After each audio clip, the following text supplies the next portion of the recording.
ఉద్యోగాల భర్తీ త్వరగా జరగకుండా కొందరు కుట్రలు చేస్తున్నారని సీఎం రేవంత్ ఆగ్రహం వ్యక్తం చేశారు. తమ ప్రభుత్వం ఏర్పడిన 15 నెలల్లోనే 55,000 ప్రభుత్వ ఉద్యోగాలు భర్తీ చేశామని తెలిపారు.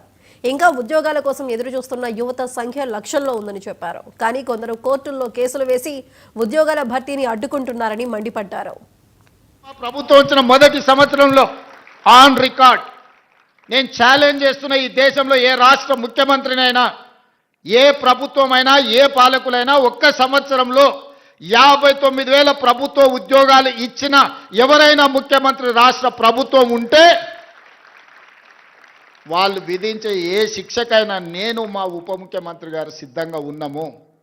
మా ప్రభుత్వం మా మంత్రివర్గం మొదటి సంవత్సరంలో 59,000 ప్రభుత్వ ఉద్యోగ నియామక పత్రాలు ఏ ఎల్బీ స్టేడియంలో మేము మంత్రులుగా ముఖ్యమంత్రిగా ప్రమాణ స్వీకారం చేసినామో అదే ఎల్బీ స్టేడియంలో వాళ్ళందరినీ పిలిపించి నియామక పత్రాలు వాళ్ళ చేతులకు అందించినప్పుడు ఆ పేదవాళ్ళ తల్లిదండ్రుల కళ్ళల్లో చూసిన ఆనందం జీవితకాలం గుర్తుంటుంది.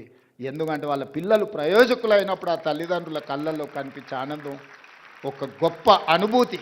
అది మాటలకు అందదు, మాటలు చెప్పినా సరిపో. అట్లా 59,000 మందికి ఎల్బీ స్టేడియంలో మొదటి సంవత్సరంలోనే ప్రభుత్వ ఉద్యోగ నియామకాలు అందించి మాకిచ్చిన అవకాశాన్ని సద్వినియోగం చేసుకునే ప్రయత్నం చేస్తున్నాం. ఇవాళ